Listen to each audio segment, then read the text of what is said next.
Hi, my name is Mike Salmond, and I'm Programme Leader for Interactive Media Design at Northumbria University. It was part of our course structure, and it sounded interesting. I mean, it's a live brief, so it's working with industry, and obviously an industry partner such as Intel, you can't really walk away from something like that. Also the opportunity to work with another department, DFI, within the School of Design. Coming from another university, I'd worked a little bit with other departments. This is the first time I think I had to do that here. So it interested me in lots of different ways. Well, I'll be honest, at first we weren't sure. At first it just seemed that Intel were very focused on product design, which is the DFI side of things. And I do think there was a little bit of a kind of where do we fit within this as the conversations went on from there. I remember Intel's initial presentation was laptop. I know all our students sat there going, well, what do we do? And it wasn't until I think we started thinking about interface design and the holistic approach to the project. Like, we're not just going to create a physical object and then present that as a, here's the electronics and here's the prints and circuit boards and all that. It was how we're going to present a final idea and make it seem like a prototype. Then we started thinking about usability, how people would use it, how people interface with it from a human-centered design, and then that led to interface design, and then that's it. That's when the penny dropped, and it all became about interactive media design at that point. It was the ability to sell the idea to Intel. Yeah, my role was advisor. I probably wasn't as involved in it as because it was just only my first semester here when I started on the Intel project. So I was much more involved with advisor and I guess sort of background steering in a way. I think Thomas Greenough was much more involved because it was actually his module, and I was brought in late in the module. The way the teaching is structured here, that you do these half modules. So I came in the second semester to sort of pick up threads and really develop ideas for the students to see where they were going and coerce and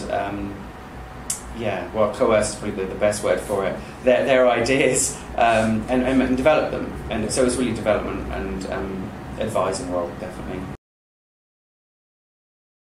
Well, I think one of the main challenges right off was time management. I mean, dealing with a client who's effectively in a different time zone. I mean, they're like on Central Time, I think, when they were Pacific. So 6 hours different. And I think this is something the students were, at first excited about. They went through those different phases. First excited about, it's Intel, this would be great. Then kind of annoyed about, because it's like, well, why do I have to stay in school until 7 o'clock? I should be out doing something else.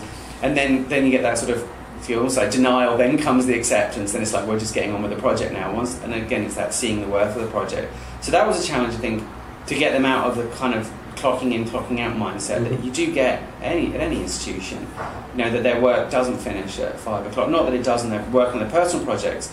And again, the time management came out. That was definitely the biggest problem because they were working in groups. So they also had to arrange not just to meet all the Intel demands of meetings, but then meet them with DFI had to meet with IMD students and all these different group dynamics.